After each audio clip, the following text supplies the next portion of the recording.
Ensonga za Captain Mike Mukula n'ekitongole ekivunaanyizibwa ku ntambula y'ennyonyi ekya Civil Aviation Authorities zandibanga tezinnaggwa. Kino kiddiridde abakungu abakulira ekitongole kino okutegeeza ababaka abatuula akakiiko akalondoola enkola y'ebitongole bya gavumenti nti Captain Mike Mukula yali atadde obulamu bw'omukulembeze w'eggwanga mu katyabaga ng'amuvugira mu nnyonyi etalina bisaanizo.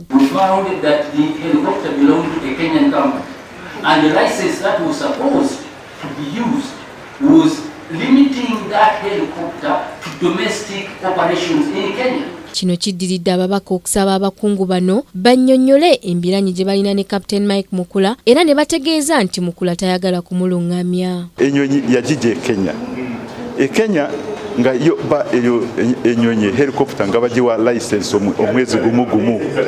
Ne tubasaba be Kenya lwaki mumuwa helicopter efuna license ya mwezi gumu.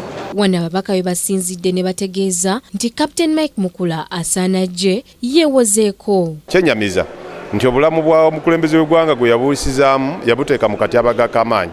Naye n'eri omukulembeze w'eggwanga kitegeeza nti naye ali reckless eri obulamu bwe, ate ekyokubiri nti tawa kitiibwa wa recommendations ez'ebitongole bya gavumenti byennyini. Captain Mike Mukula ajja kuweebwa omukisa gyawe version ye lwaki anyoomoola amateeka ga ebitongole ebikugu.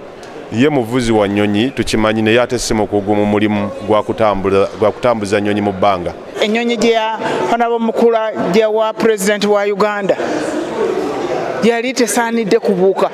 Yakola risk n'agiwa nti President n'agiteekako kakala ka yero lwa kwetera mu bululu. Nekituleetera nga komiti okutya nti lwaki turiskinga obulamu bwa President. Kingdom TV, Samla Hanifa, amalindirire.